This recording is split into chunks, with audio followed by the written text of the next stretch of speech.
Hi. இன்றைக்கி எங்கள் வீட்டில் கேபேஜ் முட்டைகோஸ் பொரியல், அதுக்கப்புறம் சப்பாத்தி. நான் எப்படி வீட்டில் செய்வேன்னு பாருங்கள்.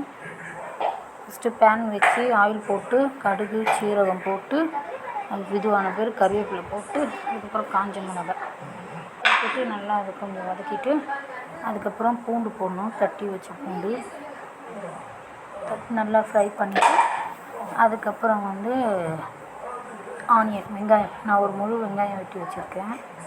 அதை போட்டு நல்லா ஃப்ரை பண்ணிவிட்டு அது கொஞ்சம் நல்லா மூடி வச்சு ஃப்ரை பண்ணிவிட்டு அதுக்கப்புறம் கொஞ்சமாக மஞ்சத்தூள், உப்பு தேவையான அளவு உப்பு போட்டு நல்லா அதை ஃப்ரை பண்ணிவிட்டு அதுக்கப்புறமா நான் கொஞ்சம் கேரட் இருந்தது, கேரட் சேர்த்துக்கிட்டேன்.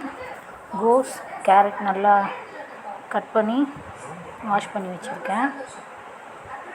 அது பாருங்கள். அதுக்கப்புறம் நல்லா அதை ஒரு 2-3 பரட்டிட்டு சிம்மில் கொஞ்ச நேரம் வைக்கணும்.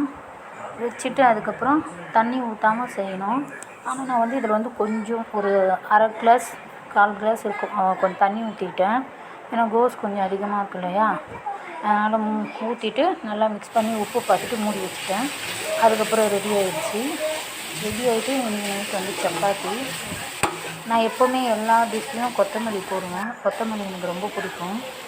அது போட்டு மூடி வச்சுட்டு சப்பாத்தி நெக்ஸ்ட்டு ரெடி பண்ணி வச்சுருக்கேன்.